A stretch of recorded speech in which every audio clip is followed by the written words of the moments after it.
4 eu já vou pular direto para os objetivos, porque o caso clínico não tem quase nada a ver. Só mulher que tem lúpus e é isso. Então a gente vai falar aqui principalmente, né, de autovigilância, tolerância imunológica, pra gente começar a falar depois de autoimunidade, né, e como é que fala? Doenças autoimunes.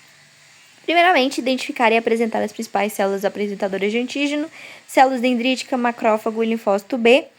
Bom, células dendríticas, elas vão estar aqui relacionadas principalmente à apresentação de antígenos para células T naive, que são células T virgens que nunca encontrarem nenhum antígeno, né, na vidinha delas.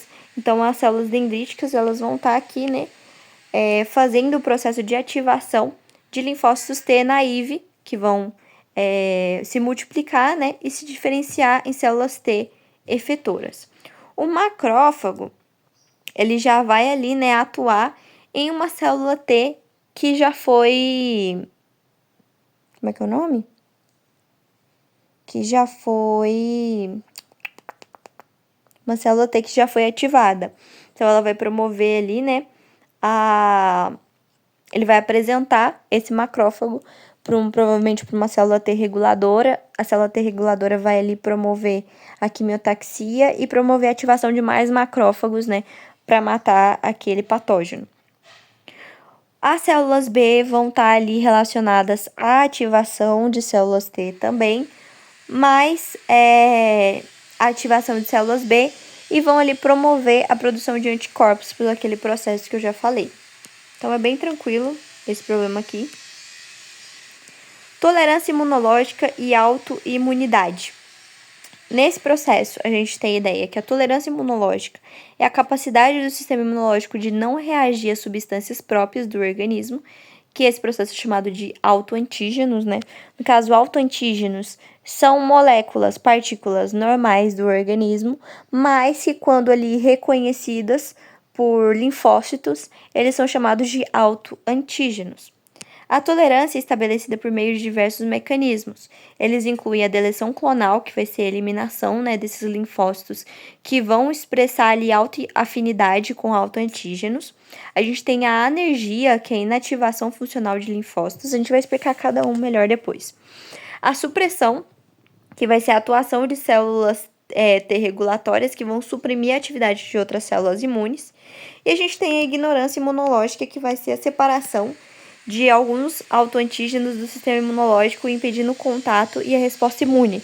Isso acontece muito, por exemplo, na barreira hematocefálica. A barreira hematocefálica, ela é pouquíssimo permeável a linfócitos.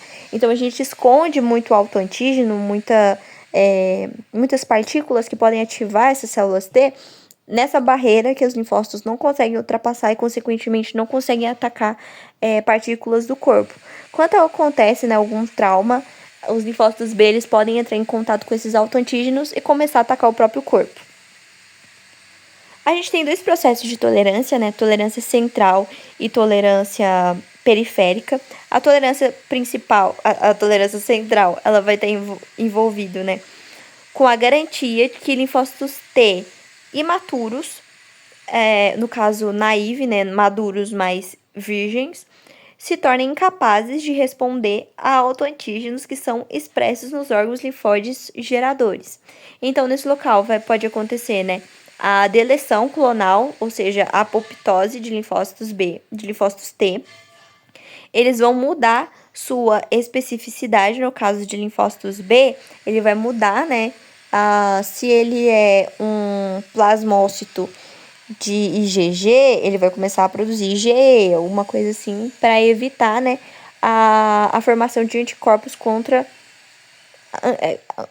componentes do próprio corpo, né? Ou diferenciação em linfócitos T reguladores, no caso, se for um CD4. A tolerância periférica, ela já ocorre, né, nos órgãos linfóides secundários. Vai acontecer no baço, nos linfonodos, nos vasos linfáticos. E ele vai estar ali envolvido principalmente a apoptose, a anergia. O que vai ser essa anergia, né? Ela vai ser ali um processo de inativação de linfócitos autorreativos que eles não vão ter ali um processo de coestimulação necessário para ativação completa, porque eles vão mudar, na maioria das vezes, os receptores de membrana, e aí eles não vão conseguir, né, ser ativados, e eles vão ficar num processo de energia até eles serem, né, mortos por apoptose ou por envelhecimento. E a supressão vai ser por linfócitos T supressores, que vai ter essa função, né, de suprimir por meio de inibidores, que ele vai mandar para os receptores de membrana da célula T que foi ativada, e promover, né, sua supressão. E aí ela vai começar também a entrar em anergia. A autoimunidade ela ocorre quando há uma falha nos mecanismos de tolerância imunológica. Então, é o que acontece, né, no caso das doenças autoimunes. Fatores como a própria genética, né, e fatores ambientais, ele pode, né, desencadear a autoimunidade. Alguns fatores que podem contribuir para a quebra de tolerância incluem mimetismo molecular. É o que causa, por exemplo, a febre reumática, né? No caso, o Streptococcus pyogenes, ele faz um mimetismo molecular com válvulas, né? Principalmente a válvula mitral. E aí, consequentemente, as células delas começam a produzir anticorpos e também atacar, né, as válvulas, causando ali, né, principalmente o enrijecimento, né, dessas válvulas.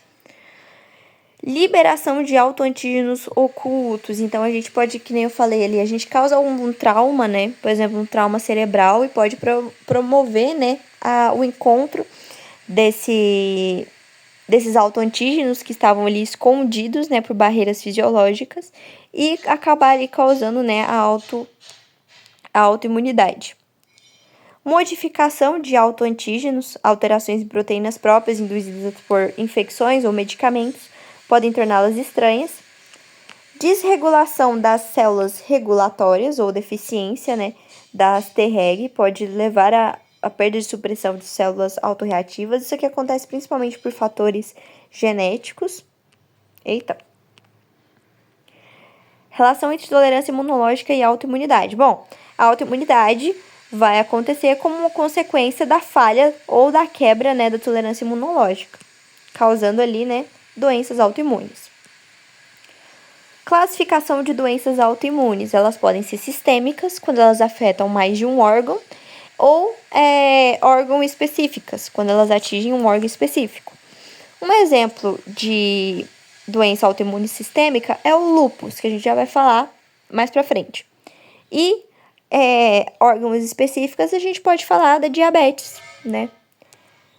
A diabetes tipo 1, ela está relacionada principalmente à destruição, né, das células beta que produzem a insulina e causar, né, o diabetes. A autovigilância tumoral acontece principalmente pelos linfócitos TCD8, que são citotóxicos, que eles vão reconhecer, né, esses antígenos estranhos que vêm de células tumorais e causar a morte.